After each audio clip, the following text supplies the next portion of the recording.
Por eso te pregunto lo de la radio, porque la radio en ese tiempo se adquiría disciplina. Exacto. No podía hacer bache y Dios sabe cómo se ponían las cuñas en ese tiempo. Sí, inclusive las emisoras que eran juveniles tenían una serie de criterios que había que cumplir. O sea, no podía haber bache, la música tenía que ser ininterrumpida, había una programación preestablecida generalmente que había que cumplir. No nos podíamos salir de ahí porque había que programar los éxitos y los recuerdos que se habían establecido para esa semana específica. Y bueno, y por supuesto cumplir la pauta, que era lo más importante porque era de lo que le pagaban a todo el mundo, ¿no? ¿Y cómo te hacen el casting? O sea, ¿cómo llegan a ti? Porque pudieron haber escogido a cualquier otro. Yo creo que fue un poco de casualidad, suerte y estar en el lugar donde quería. Esta conversación que voy a tener, hace tiempo la quería tener y siempre se me pasaba por alguna razón la política y la cosa, porque mi invitado ya se había alejado de la política, donde, como me decía hace un momento, a todos nos sorprendió que estuviera. Porque es un verdadero prohombre de la televisión y de la radio. Lo que pasa es que la gente lo sabe menos. Eso de la radio lo vamos a hablar después, pero el tema de la televisión con Luis Eduardo Quiroz es el verdadero prócer de la televisión de los años 80 y 90 y del entretenimiento también, porque creo que se llamaba, ¿cómo es que se llamaba cuando ustedes salían a la calle? El Hot Control. Sí, el Hot Control. Eso. Y era una marca, ¿no? Y la marca era asociada no al canal, sino a ti. ¿Cómo estás, Luis Eduardo Quiroz? Muy bien, muchas gracias por invitarme, Guillermo, a Radio Ancon. Saludo a todos los oyentes que nos escuchan en este momento, en esta mañana un poco nublada aquí en la ciudad de Panamá, pero muy agradable, ¿no? Y con poco tráfico, según veo aquí en la calle 50. Mira, es curioso, es muy raro, porque esto es una cosa como que pasa a veces, ¿no? De repente hay una ola que no hay nadie y de repente se tranca mal.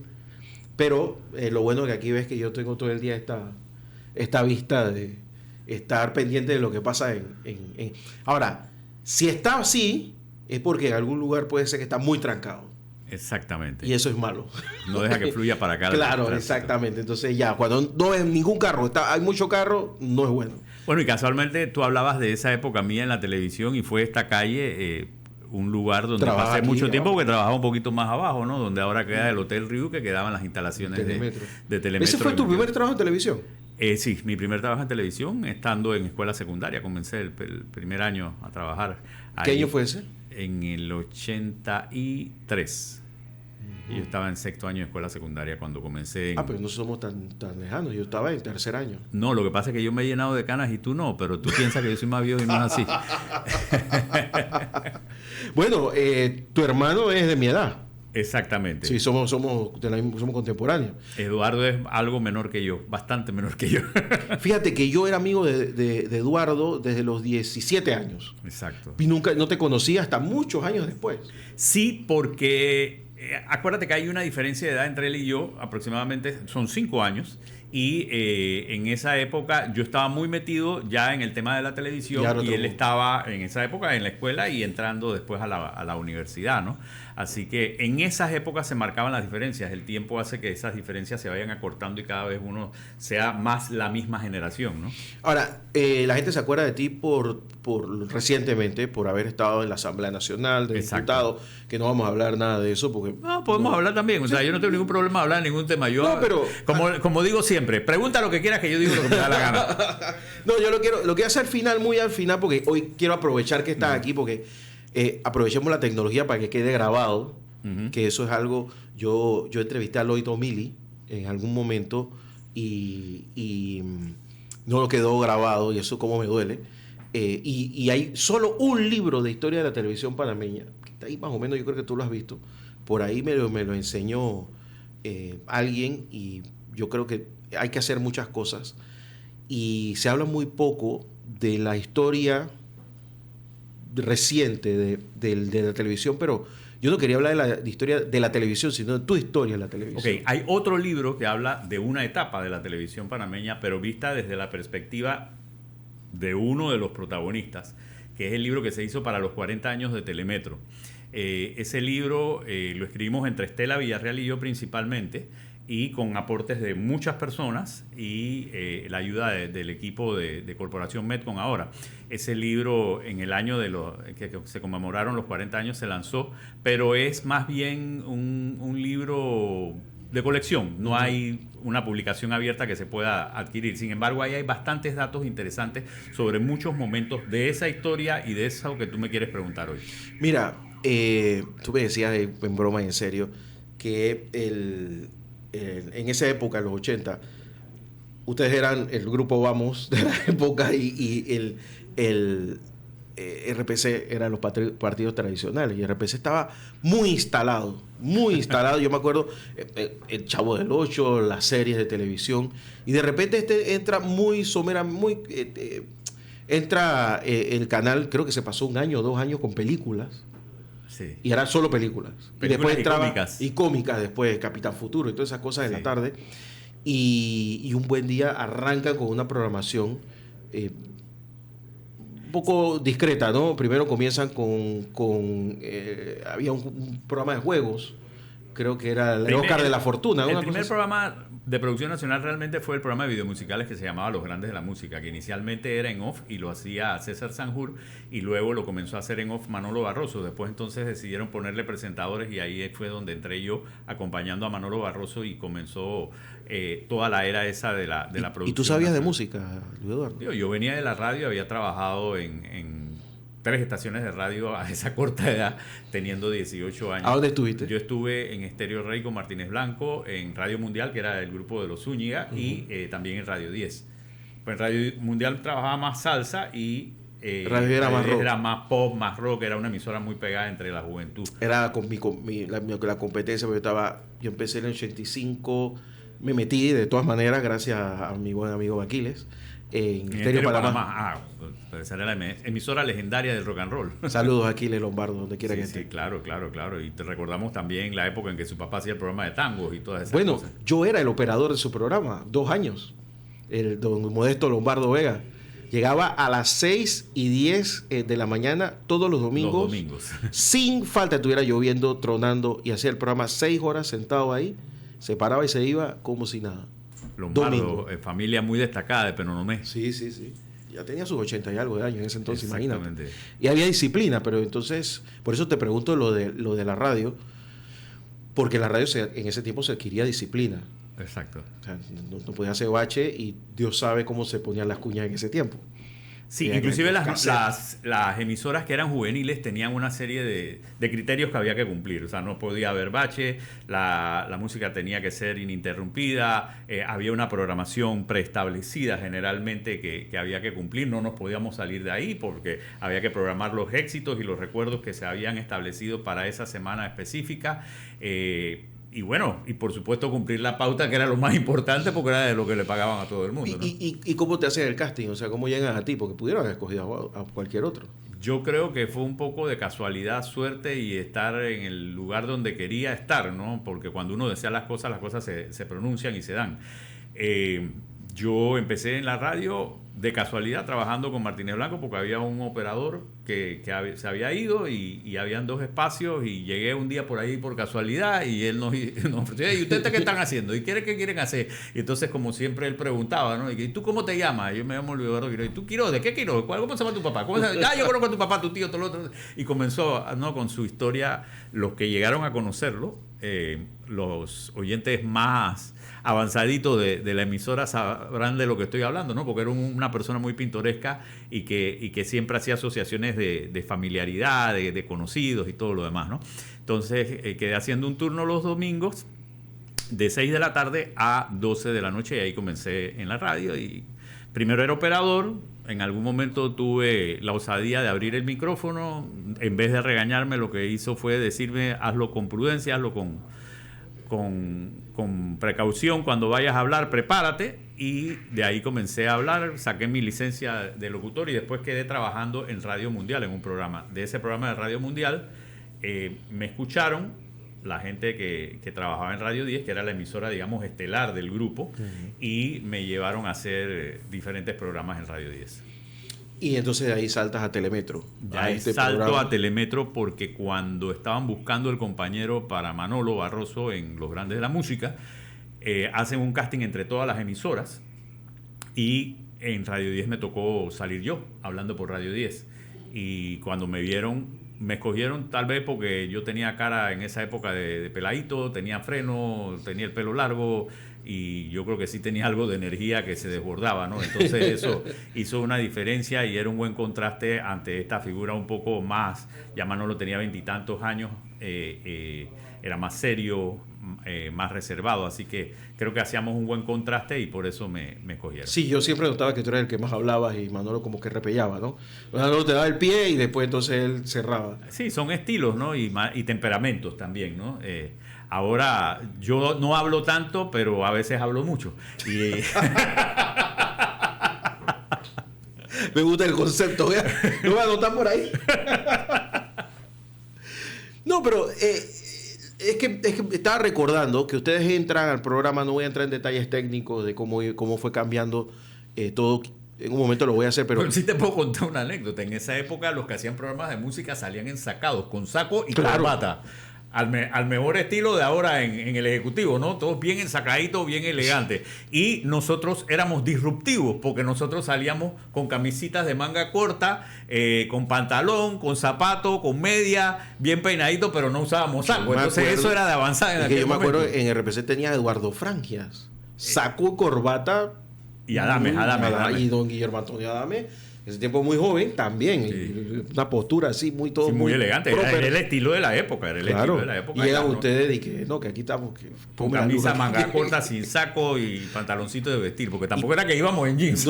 Bueno, también, pero tampoco era un estudio tan producido, ¿no? Eran unas luces atrás. No, eso era la sala de un dúplex ahí que habían adecuado y le habían puesto un poco de lámpara y metieron unas cámaras y lo convirtieron en estudio. Eso no era ni estudio. Oye, y Telemetro tuvo hace un montón de tiempo. Exacto, y ahí grabamos artistas de la talla de José, Rocío Dúrcal, José Luis Perales, ¿para qué te cuento? Pero fíjate, ustedes tenían un problema porque tenían que contrastar con una época dorada, bueno, es que todavía estábamos en los 80, una época dorada de TV2, que esos tipos llevaban orquestas enteras. Correcto. Al estudio de TV2 en vivo, y por ahí está en YouTube varias, y eso era una cosa que era casi internacional. Entonces de repente llegan ustedes y comienzan a poner videos musicales. Lo que pasa es que en la televisión hubo un impasse. O sea, la televisión desde que surge en 1960 con RPC Televisión, TV2 en el 62, hasta, digamos que inicios o mediados de los 70 prácticamente, la televisión tenía mucha actividad de producción nacional, grandes eventos, orquestas, programas en las tardes, programas los fines de semana, y de repente se abocaron a poner pura programación enlatada, solo programación enlatada. Todo eran series, todo era novela, todo era película, y aparte de los noticieros y algunos espacios deportivos, sobre todo los fines de semana, no había programación nacional. Entonces, cuando Telemetro entra, comienza primero con estos programitas, el programa de videos musicales que se llamaba Los Grandes de la Música, que tenía su impacto los sábados en la tarde. Y después comenzaron a hacerse otros proyectos. Se trae a Víctor Martínez Blanco para Telemetro y le hacen el Estudio 2, y paralelo a eso hacemos el Oscar de la Fortuna, que después se llamó La Estrella de la Fortuna, que fue un programa que conduje yo. Después de hacer Los Grandes de la Música, después se lanza Entre Sábanas y se lanzaron cualquier cantidad de programas nacionales y se lleva a la televisión nuevamente a la competencia de la producción nacional. ¿Por qué? Por un tema estratégico, porque cuando se iba a los mercados internacionales, para el equipo comprador de programación de Telemetro era más difícil adquirir los productos porque ya iban por adelantado los canales más poderosos de Panamá. Entonces decidieron hacer un plan B, que era generemos producto local, que además eso nos da cercanía, conexión con la gente del país, y comienzan a hacerse los programas de producción nacional. Y los demás entonces comienzan a seguirnos, pero ya no seguían el paso. Nosotros éramos los de avanzada, los disruptivos, los que generamos las tendencias, y después entonces venían los demás y se metían a hacer otros proyectos. Y Telemetro tiene una cosa, que no nace en todo el país directamente, nace en Ciudad de Panamá primero, la señal, y luego ustedes la van llevando a cada provincia poco a poco. Pero eso fue una ventaja, porque eso permitió casualmente toda una estrategia de conquista del territorio nacional a través de las frecuencias y de la penetración de la señal, que fue poco a poco llevando. Primero de Panamá se abrió la estación de Colón. La llegada a Colón fue un evento ese día. Recuerdo que ese día, y eso lo menciona el libro ese de los 40 años, comenzamos con un programa de los grandes de la música. También hubo unos despachos del departamento de noticias, y la gran película que se presentó en la noche fue Lo bueno, lo malo y lo feo. Ay, ay. Imagínate, y ese fue y arrasó el western ese, porque es un western inmortal, ¿no? Con Clint Eastwood, Lee Van Cleef y Eli Wallach. Bueno, la cosa es que después de Colón viene entonces Provincias Centrales. Después de Provincias Centrales llegó la oportunidad de entrar a Chiriquí, Bocas del Toro, y así se fue concluyendo hasta que se establece toda la cadena nacional. Y cada entrada era un evento, cada entrada era una oportunidad de conectar con la gente de las provincias, de irnos allá, de hacer reportajes, de mostrar cómo era nuestra cultura. Comienzan a transmitirse los carnavales del interior, que eran muy lindos, muy conocidos, muy disfrutados por todos nosotros, sobre todo los que venimos de familias de migrantes del interior de la República, pero que no todo el país conocía en detalle. Y entonces la gente ya de Panamá sabía cómo era el carnaval de Penonomé, los de Santiago sabían cómo eran los carnavales de las Tablas, los de las Tablas sabían cómo eran los carnavales de Colón, hasta de Taboga, de cualquier lugar donde se diera un carnaval en Panamá comenzó a conocerse a través de las pantallas, y se comenzaron a generar también eventos masivos. Ahora, no quiero entrar tanto en Telemetro, porque yo quiero hablar justo en este momento de Luis Eduardo Quiroz. Luis Eduardo Quiroz está en 1985, final del 85, principio del 86. Todavía falta algo para que se forme la crisis, y todo el mundo lo conoce. ¿Cómo es Luis Eduardo? ¿Cómo es el mundo de Luis Eduardo Quiroz con 20 y pico de años, y que sales de tu casa y todo el mundo te mira? Ese no es el de la televisión. Bueno, porque a mí me han contado que ha habido gente que me dice que era famoso en esa época, llegaban a un banco, le abrían la puerta, y si había fila lo ponían adelante. No sé si era tu caso, pero era como un trato muy especial a esas figuras de la televisión. La notoriedad y la popularidad tiene su parte positiva siempre y tiene su parte negativa. El ser tan conocido te ayuda muchas veces porque la gente te recibe bien. También en esa época existía lo que ahora se conoce como los bullying, ¿no? Que era claro, gente que te criticaba, que te hacía maldades, que te molestaba simplemente porque tú eras una persona reconocida, tal vez por celo, tal vez por ignorancia. Siempre ha tenido su parte positiva y negativa. Y también cuando tú salías y a veces querías estar tranquilo, la gente te iba a saludar y tenías que mostrar esa capacidad de tolerancia, de amabilidad y de cortesía para tratar bien a aquel que te da su audiencia, y que ahora al reconocerte en la calle quiere compartir contigo un momento, porque todo el mundo, uno se mete en la casa de la gente cuando trabaja en los medios de comunicación social. Cuando nosotros estamos aquí ahora mismo en este programa, nos estamos metiendo en la casa de la gente a través de la señal del YouTube, a través de la señal del aire, a través del FM, del AM, como sea. Estamos en los carros, nos reconocen por nuestras voces, por nuestros rostros, y la gente te siente familiar. Y te sientes cercano. Entonces, si tú vas a asumir esa responsabilidad, tienes que hacerlo a cabalidad. Cuando alguien te saluda, cuando alguien te habla, cuando alguien te trata, tienes que hacerlo con la cortesía, con la manera correcta, y siempre tratando de mostrar lo mejor de ti. Hay quienes llegan a un momento de creerse las grandes celebridades. Este país es muy chiquito para creerse celebridad. Aquí todos nos conocemos y aquí todos somos familia. Entonces, cuando tú caminas en la calle... que seas Durán, ya...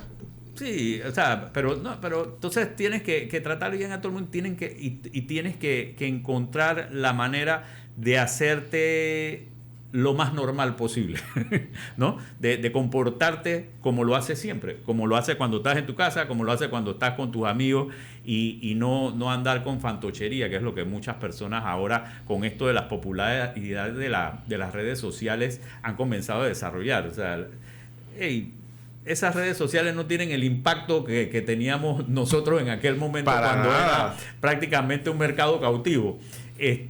Pero hay que trabajarlas con responsabilidad, ¿no? Y saber asumir tu popularidad. Pero sí, tenía también, como tú mencionas, muchas cosas positivas, mucho trato amable de la gente, muchas oportunidades que se abrían, pero había que saberlas usar con responsabilidad. Y lo que te quería preguntar era el resto, porque a ti te tocó trabajar con un equipo muy joven. Gente muy joven, incluso dentro del propio canal, era gente que estaba aprendiendo a hacer televisión. No era un canal consolidado. Sí, habían unos que venían formados tal vez porque llegaban de Canal 11 y habían tenido algunos cursos o habían viajado a estudiar a Japón o a otros lugares donde habían posibilidades de estudiar para los que trabajaban en Canal 11 en esa época. Pero la gran mayoría se iba forjando en el ambiente, ¿no? Eran un poco empíricos, no habían grandes facultades de comunicación ni de producción como hay ahora en todas las universidades de Panamá, que en todas hay facultades de comunicación. Había una facultad de periodismo, creo que no era ni facultad todavía de comunicación, era una escuela de periodismo sí, en la Universidad de Panamá que en su gran mayoría, en aquel entonces los profesores, no todos, pero muchos eran empíricos, ¿no? Y este tema de la producción, de la iluminación, del mensaje audiovisual no estaba tan desarrollado a nivel académico en nuestro país, así que hubo que forjarse en el trabajo diario. Y ven acá, Luis Eduardo, antes de irme a la pausa, ¿cuántos años tuviste en Telemetro? Más de 25. Más de 25 años. Creo que sí, por ahí, como 25, como 25. Yo estaba viendo a Karen Chalmers desde aquí. ¿Tú no extrañas la televisión? Sí, pero ahora mismo estamos como si fuera la televisión, porque estamos en la radio, pero estamos en YouTube, así que me siento muy cómodo aquí. Yo creo que es parte de la vida de uno, ¿no? Más que extrañarla, me siento cómodo en la televisión. Cuando llego y me han invitado a cualquiera de los canales, inclusive cuando me tocaba participar en los programas siendo un vocero de una posición específica en la época en que era diputado, me sentía muy cómodo en los medios de comunicación y entendía mucho el trabajo que estaba haciendo el que estaba sentado al frente mío al preguntarme, al inquirirme y lo veía con mucho respeto. Yo creo que por eso fue mi buena relación con los medios de comunicación, porque comprendía plenamente que muchas veces el que te hace la pregunta más dura no es que te quiere hacer daño, sino que te da la oportunidad para poder aclarar lo que tú tienes que dejar en la opinión pública. Y es poca gente la que la entiende así. La gente no lo entiende así. La gente ve siempre al entrevistador como un adversario y el entrevistador es un facilitador. Tú tienes que estar preparado, tú tienes que saber lo que vas a decir, tú tienes que saber cuál es tu argumento, pero si no, entonces, porque si no te vas a patinar, ¿no? Hace 4 años yo le pregunté a un precandidato presidencial, que después fue candidato presidencial, de qué vivía. Así, oye, ¿tú de qué vives? Y no la tomó bien. Yo, mira, es que si tú no me puedes responder esto ahora, te lo van a preguntar y cuando te lo pregunten en la campaña te va a hacer daño. Vino la campaña, dicho y hecho. Entonces, bueno, viste, te tenías que preparar para esa pregunta. Y se la tiraste. Esa era claro, para que la tuviera preparada. Para que la tuviera preparada, porque si no, ¿qué haces? Pero claro, en el momento tú dices, no, pero ¿qué le importa? Pues me está atacando. Se entiende muy poco esto desde acá. Pero quiero volver a esto. Te hice la pregunta si no extrañabas la televisión, porque muchísima gente se queda en el medio muchos años y llega como me da la impresión de que la audiencia que cada vez se ha hecho más adulta, el encendido en países como Panamá ya anda abajo de 59, 65 años, llega un momento en que la gente comienza a decir, oye, pero siempre es la misma persona. Eso cuando uno está dentro de la televisión, yo he hecho televisión pero muy poquito tiempo, pero tú que sí has hecho televisión en serio durante tanto tiempo, cuando uno está dentro no se da cuenta, no llega un momento en que uno dice, oye, yo creo que ya mejor hago otra cosa porque siento que ya la gente me ha consumido mucho lo que puedo dar. Como en toda carrera, cuando tú estás inmerso en la misma, sientes la necesidad de evolucionar y yo creo que eso lo experimenta todo el mundo. Hay quienes se quedan en el área de confort y se establecen ahí y no se mueven más. Yo tomé una decisión en alguna etapa de mi vida y asumí un reto del cual no me arrepiento. Creo que me fue bien y aprendí muchísimo. Además tuve oportunidad de hacer cosas positivas. Como todo tiene su parte a veces un poquito más oscura, un poquito más en sombra y un poquito más brillante. pero cuando yo hago el balance de esa etapa me siento sumamente satisfecho. Creo que las personas que están en los medios deben hacer lo mismo y lo estamos viendo con muchas figuras que últimamente han estado evolucionando hacia otras esferas, tal vez en los mismos medios, pero dentro de otras realidades empresariales o dentro de otras plataformas donde se están proyectando ahora mismo. Que cuando tú te moviste de la televisión a la política, estabas arriba. Acaba de terminar uno de los proyectos más exitosos y que fue el que arrancó el proceso de los megaproyectos, megaeventos, que fue Bailando por un Sueño, y de ahí entonces me voy a la política. Muy, muy exitoso. O sea, cualquier otro hubiera dicho, no hagas eso. Está bruto. Me voy a preguntar y yo, no, quédate ahí, por Dios. Quédate ahí. Pero fuiste un diputado exitoso también. Sí, yo considero que sí. Yo me siento satisfecho. Claro, yo creo que el salto había que darlo. Cuando tú saltas a la política siempre va a haber un grupo grande de gente que se convierten en tus como los adversarios, en los odiosos que te van a criticar siempre, pero eso es normal. Claro. Y entonces tienes que entenderlo, es parte porque yo puedo salir donde sea y va a haber un grupo de gente que va a decir me caía bien, lo hizo más o menos, no sé qué, le faltó. Va a haber otros que van a decir, no, ese era mi amigo, ese era, y va a haber otro grupo que va a decir, no, todo lo hiciste mal, y entonces tienes que entenderlo y aceptarlo porque es una realidad de la vida. Yo le voy a decir algo. Luis Eduardo Quiroz era de los pocos que no solo te visitaba en campaña, sino que te visitaba a la casa en medio de su periodo. Yo creo que tú fuiste un par de veces por mi casa a saludar. Bueno, el circuito ese que me tocó a mí representar es gigantesco, ¿no? Enorme. El circuito ahora 8-4, antes 8-8, que comprendía en aquel entonces 4 corregimientos grandísimos. No, ahora es imposible. Ahora es 5 corregimientos. No, es lo mismo. Territorialmente es lo mismo, nada más que se partió Juan Díaz, se le quitó un pedazo. Mi teoría era hacer... No, pero te lo digo por los edificios que ahora hay. De San Francisco eran 2-3 casas, donde hay 3 casas, ahora hay 30, hay 30 familias. Sí, la densidad ha aumentado enormemente en San Francisco y eso hace que o imposibilita que uno pueda tener acceso directo a muchas personas, pero siempre hay fórmulas, siempre hay fórmulas para acceder y estar cerca de la gente si tú las quieres buscar. Implica otro sacrificio, pero es interesante. Luis Eduardo, déjame irme a la pausa. Al regresar quiero hablar un poco de cómo viviste la época de la crisis. Y si ha habido... ¿Cuál de tantas? Eso mismo te iba a decir. Yo voy a hablar de la crisis política y luego de las otras crisis que vinieron. Y también hablar un poco de la televisión, de lo que tú ves ahora que tú eres un espectador más, si se podría hacer mejor o no. Vamos a la pausa. Ok, perfecto. Luis Eduardo Quiroz está con nosotros aquí en La Mañana Ancon por Radio Ancon.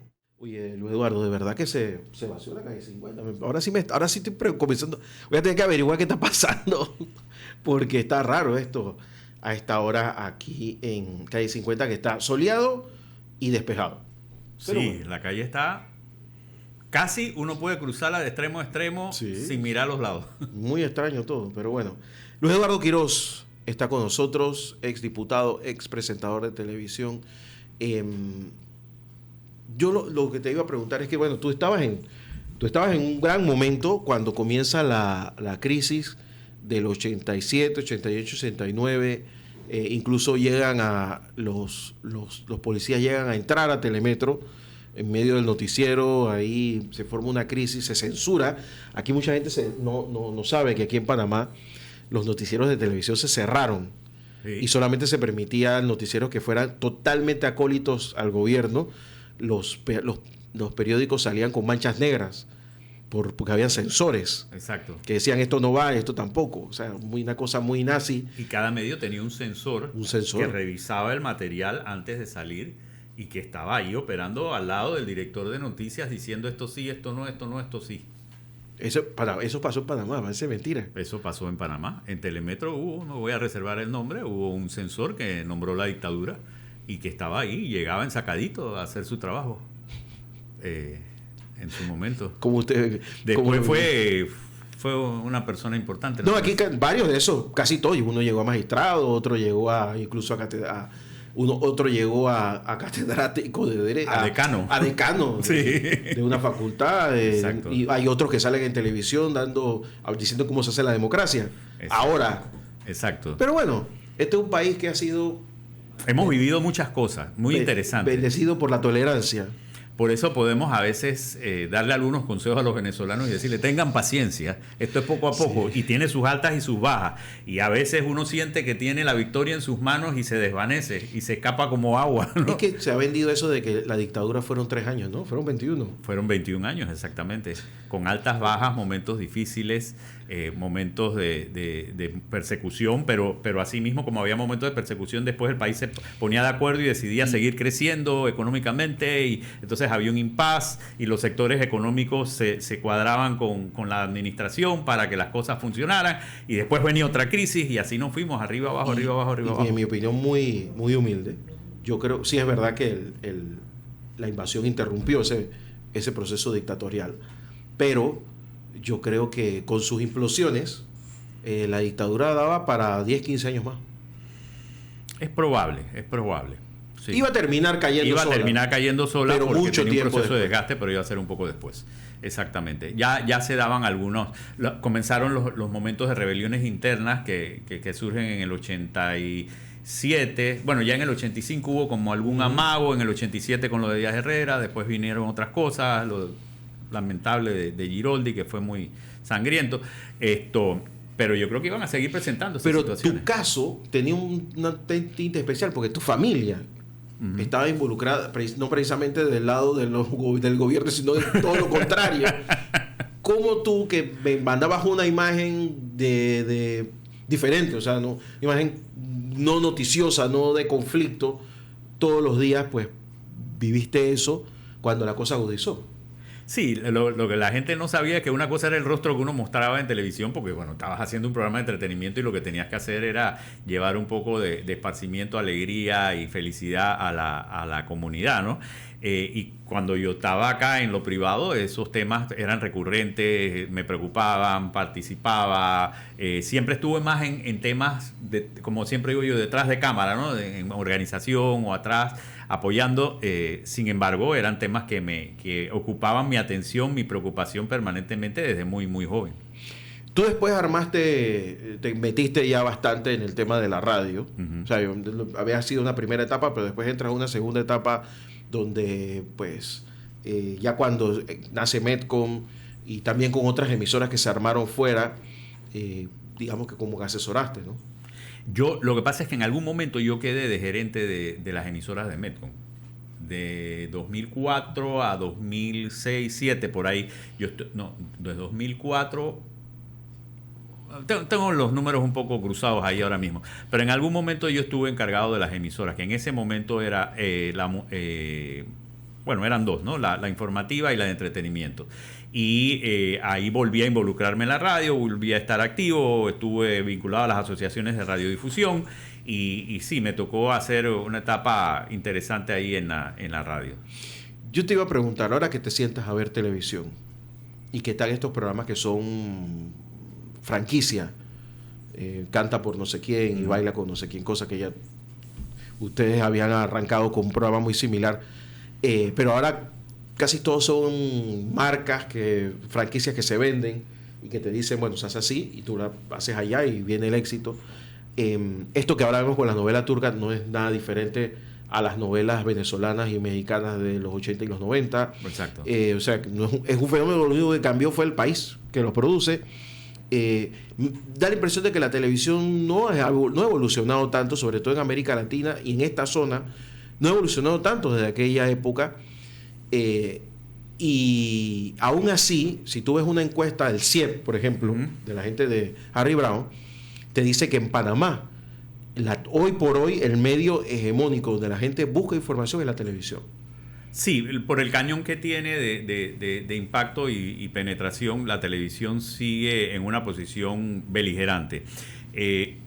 Sin embargo, yo pienso que más allá de los diferentes formatos, que si son franquicias, no son franquicias, los de las telenovelas y todo lo demás, que la telenovela es el producto, yo siempre lo defiendo, es el producto televisivo más exitoso del mundo y no lo inventaron ni los gringos, ni los europeos, ni los asiáticos, lo inventaron los latinoamericanos, porque eso surge de primero las plantaciones de café de Cuba, después evoluciona a la radionovela que tuvo su momento brillante desde Cuba y de ahí se transportó a otros lugares. En Panamá se produjeron radionovelas y de ahí entonces surge la telenovela, que es contar una historia de manera capitular con una serie de técnicas que te dejan siempre en suspenso al final de cada capítulo y que aparte tiene una historia cotidiana donde todo principalmente está basado en cuentos de hadas.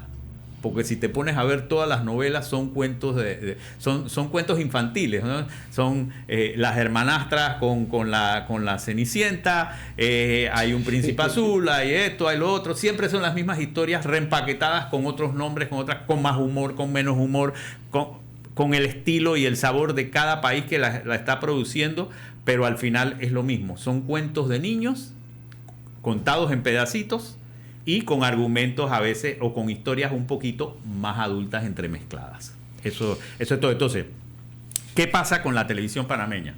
Yo siento que en la televisión panameña ahora ha sucedido algo. A diferencia de, por ejemplo, la española, que no solamente sigue siendo líder, sino que ha aumentado la cantidad de vistas. O sea, la gente la está viendo más cada día. Ellos han entendido algo fundamental. Acá tú hablabas de las figuras que son tradicionales, que son más viejas, que tienen más tiempo, pero también por otro lado, o hacen cosas que son dirigidas al mercado adulto o hacen cosas que son dirigidas a un mercado muy, muy joven. Sin embargo, creo yo que en la televisión española lo que han entendido es que nosotros somos una familia y en la familia hay la abuelita, el abuelito, la bisabuelita, el papá, la mamá, los nietos, los hijos adolescentes. Entonces, cuando tú ves estos grandes shows y estos grandes programas de España, allá las diferencias etarias se mezclan. Porque tú ves un súper estelar en la noche donde te llevan un día a un grupo que ya para nosotros o para esta generación es viejo como Hombre G, pero te llevan también a Karol G, que es la que está más pegada ahora. Pero el día que va Hombre G arrasa en audiencia, igual que el día que va a Karol G. Tal vez con Karol G un poquito más, porque entonces las mamás más viejitas ya quieren escuchar la música que escuchan sus hijas. Y te llevan un día a una figura política tradicional como un Felipe González, pero te llevan a una figura joven, nueva y fresca como la señora Ayuso, que es la presidenta de la Comunidad de Madrid. Entonces, yo creo que ese balance de hacer programas donde todos los grupos etarios estén entremezclados y saberlos jugar en las diferentes opciones que tengan en la televisión es lo que todavía no se ha hecho bien en la televisión panameña. Sin embargo, ojalá lo puedan captar y desarrollar. Sabes que ahora que dices Ayuso, Isabel Díaz Ayuso, que la conozco personalmente, después es un cuento que te tengo que echar. Yo no, pero me gustaría conocerla. Ella tiene muchos detractores, precisamente porque pasa lo contrario. Ella cuando camina en la calle la aplauden, cosa que se ve muy raro en un político actual. Quizás porque ella no se da por político. O sea, ella tiene un pensamiento político bestial, no te lo puedo explicar, pero está muy estudiada. Pero su forma de ser es muy normal. Muy, muy normal. Te lo digo porque te voy a aportar un dato. Ella es especialista en redes sociales, ¿tú sabías? Te voy a aportar un dato. Aparte de todos los talentos que ella pueda tener, porque es una mujer brillante, hermosa, ágil mentalmente, combativa, defiende su posición. Estés o no de acuerdo con ella, tienes que reconocer que es inteligente defendiendo su posición. Su jefe de gabinete es un comunicador. Así es, el mejor.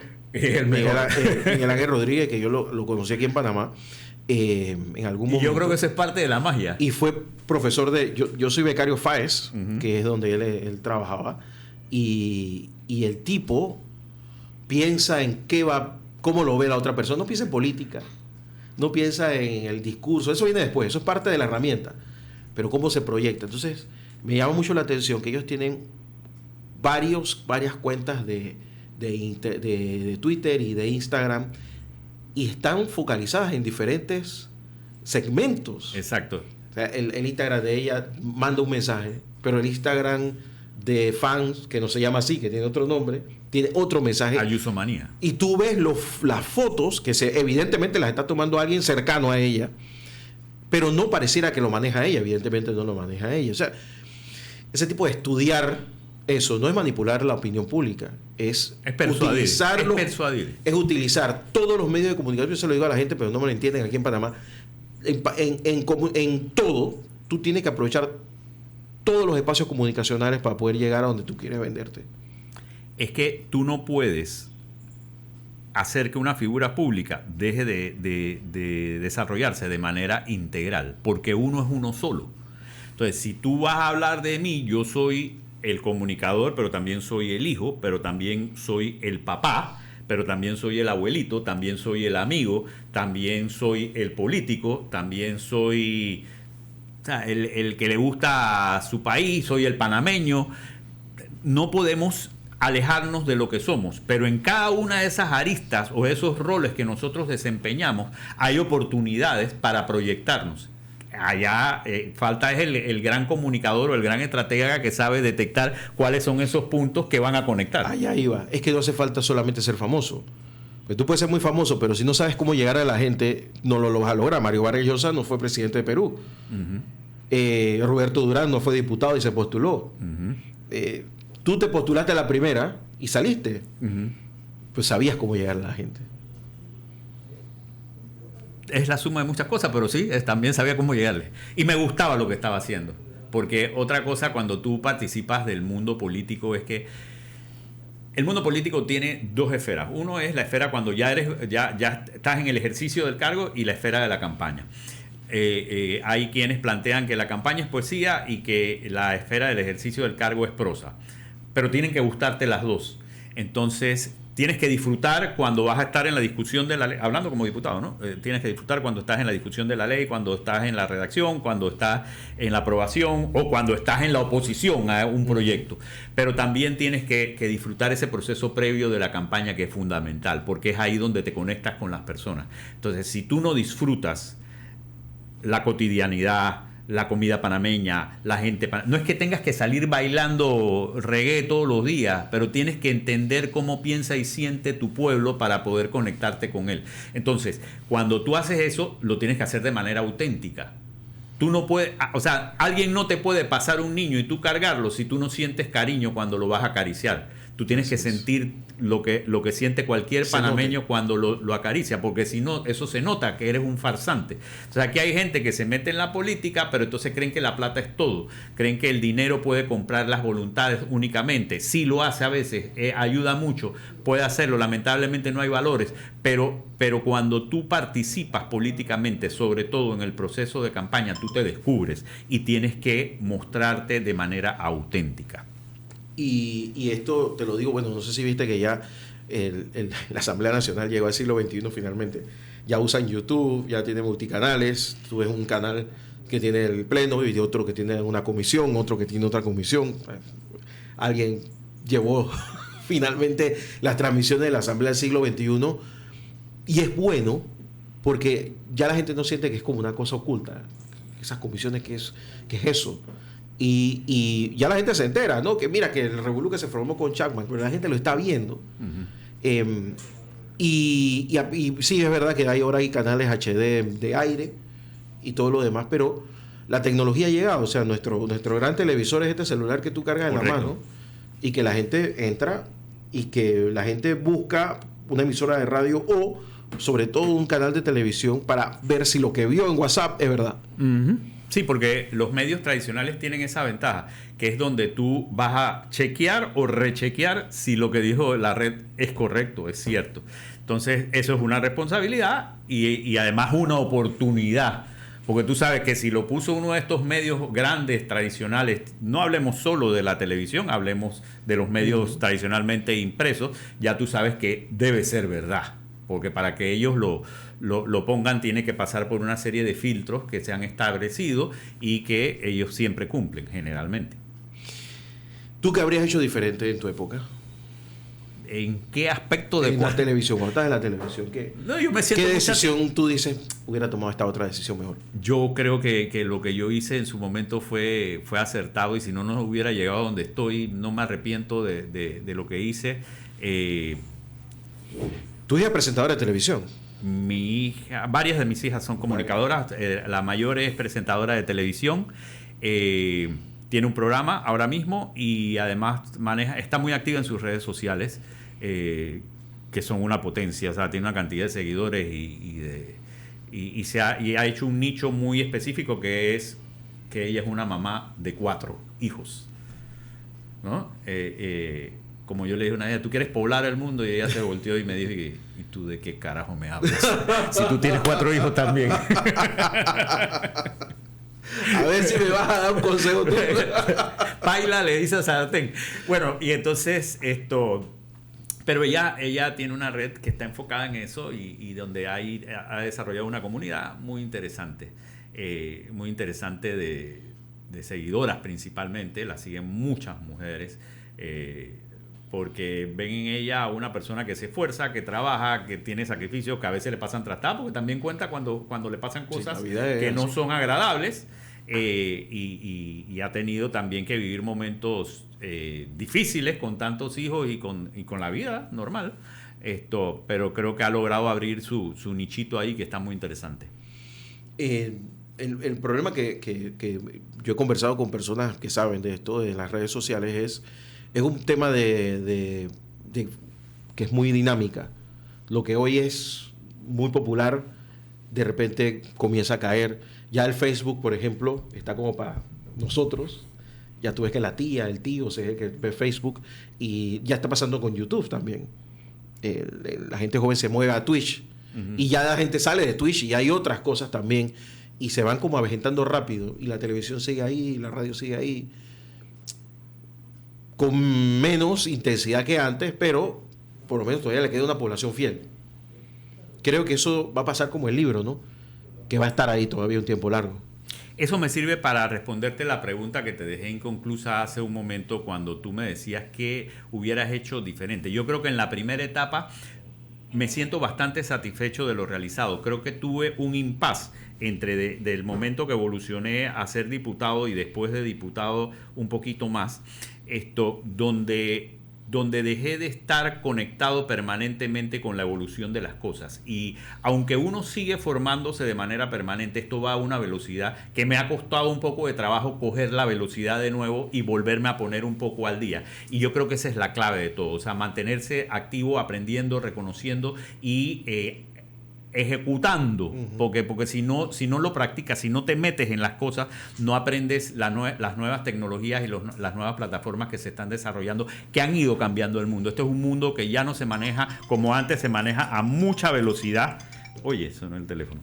Se maneja a mucha velocidad y con multiplataforma, pero también esa conexión permanente está generando una serie de agotamientos, de desgastes que son peligrosos a la larga, porque nos pasamos mucho tiempo perdiendo oportunidades en el scroll infinito ese de estar viendo cosas, y a veces no dedicamos nuestro tiempo a las cosas importantes, que es aprender lo nuevo que se está generando. Ahora, con esto de la inteligencia artificial, creo que vienen oportunidades grandes de desarrollo, y aunque algunos lo midan con mucha cautela y con mucho miedo, yo lo veo como una oportunidad para hacer más cosas y mejor.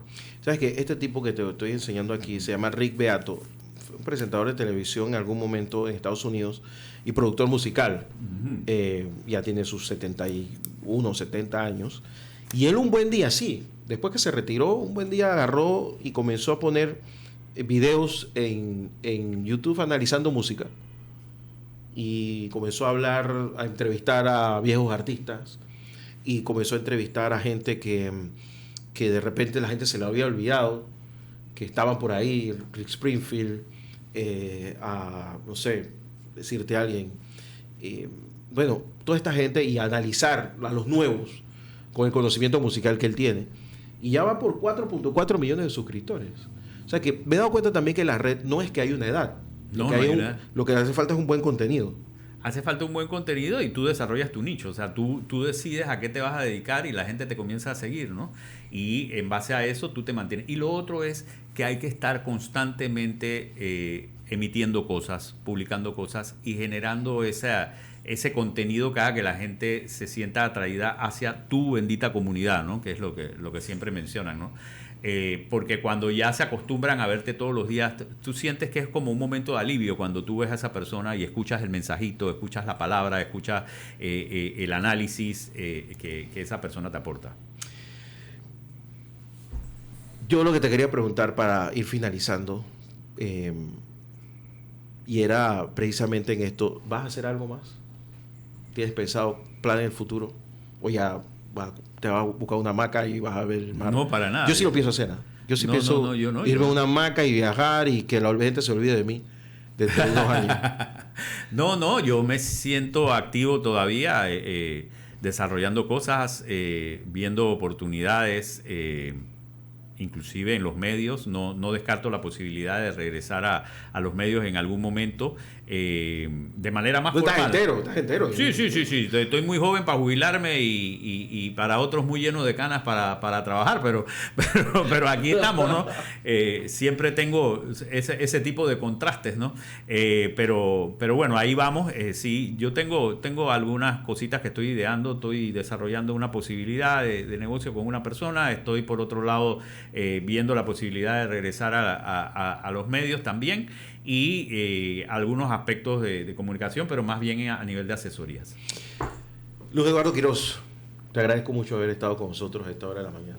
No, el honor ha sido mío y el agradecimiento es mío por la invitación a Radio Ancon, a este programa donde me he sentido muy cómodo, muy feliz y además disfrutando de una calle 50 despejada, lo que augura que cuando salga pueda transitar libremente por la misma. Es que eso es lo que estoy pensando y yo voy a decirle a Don Eduardo que ya no vamos porque después cuando vea el tranque no va a querer volver más.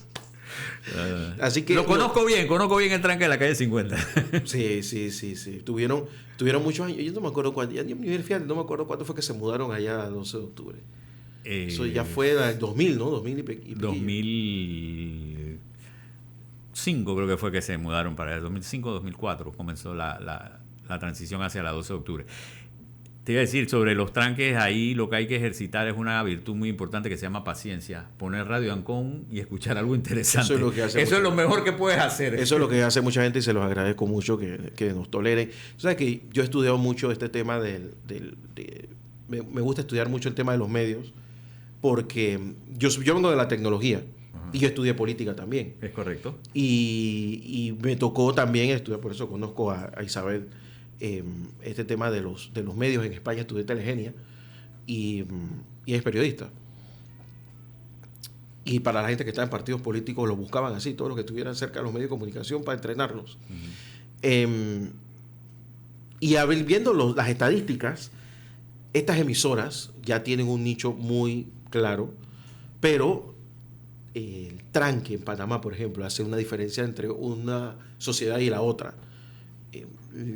El panameño le gusta acompañarse. Sí. Y de repente de la noticia dura, eso de antes, que tú tenías un locutor y lo podías leer, un teletipo de los de antes, ya eso no lo era nadie. La gente quiere saber por qué sucedió algo. La gente quiere escuchar el comentario. Y de repente puede no agradarle el comentario, o sí, pero sentir que participa de la discusión, eso gusta.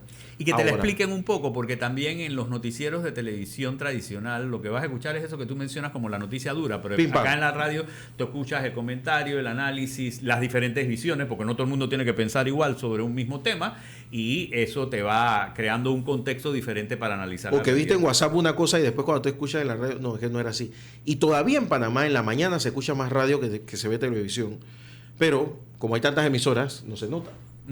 Y esa es parte del tema, ¿no? Que Panamá es un país raro porque hay demasiadas emisoras. Yo creo que tiene mucho que ver con nuestros problemas de corrupción, ¿no? Que hay emisoras que sobreviven porque son amigas del régimen de turno. Exacto. Pero en otros países eso se ha ido achicando tanto que, por ejemplo, en Argentina yo estaba viendo, ahí hay emisoras en AM todavía por las distancias, ¿no? Como Mitre, 47% de la audiencia. En Radio Mitre. En Radio Mitre. Tienes Caracol, más Blue Radio ahora que Caracol, que andan en los 30 y pico % de audiencia, sobre todo en la mañana. Y más gente los escucha a la radio que ve televisión, ahí sí, aún no sola. En Guatemala, la radio se escucha muchísimo. ¿Cómo es que se llama? Medios Unidos. ¿Cómo es que se llama? Hay una cadena de emisoras que se llama Unidos de algo. emisoras unidas, por ejemplo, en España, los programas de la mañana, Carlos Herrera y toda esta gente que son muy, muy escuchados. Curiosamente, Panamá era así, pero eso cambió rápidamente. Y yo creo que la culpa la tienes tú. ¿Yo? Claro. ¿Por qué, hombre? Porque los programas de Telemetro que comenzaron a cambiar esa dinámica, porque antes aquí en Panamá no se escuchaba, no se veía televisión en la mañana. Es más, no se veía 24 horas. Entonces, el trabajo que ustedes comenzaron a hacer en Telemetro, o comenzó a obligar a los otros canales a buscar espacio en la mañana, en la noche, en la madrugada. Me acuerdo que Telemetro tenía unas La tanda de la madrugada. la tarde de la madrugada que Tirábamos películas. algunas no eran precisamente, tenían que poner letrero, de que esto no son para adultos, no, solo para adultos. Tampoco no sé tenían tantas escenas. No, Eran no, cosas eran que en aquel ultra entonces soft. escandalizaban. Eran súper soft, pero bueno, venía el Eran escándalo. fresitas. Precisísimas. Pero estaba eso y comenzaron a aparecer los noticieros de la mañana y esas cosas. Y eso modificó el tema de la radio en Panamá. Bueno, entonces me estás poniendo ahí un reto y una tarea interesante, ¿no? Hay que hacer que la radio nuevamente surja.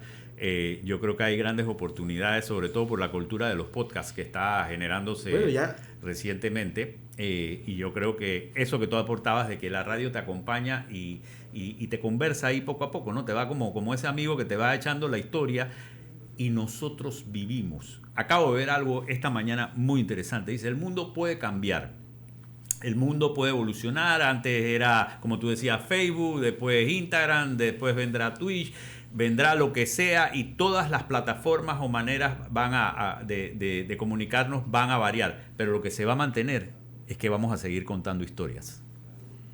Qué buen y cierre. mientras contemos historias, seguimos los seres humanos. Por eso fuiste presentador de televisión número 1 de este país por mucho tiempo, porque sabes cerrar esto. Nos vamos, gracias Luis Eduardo. Un abrazo. Luis Eduardo Quiroz, un honor haber estado aquí contigo y haber podido conversar, y hoy seguro vamos a conversar más adelante, pues ya también no tienes que darme el crédito, que te acabo de dar una buena idea para un buen podcast. Ya lo dije. Vamos a la pausa. Usted escucha Radio Ancon 92.9.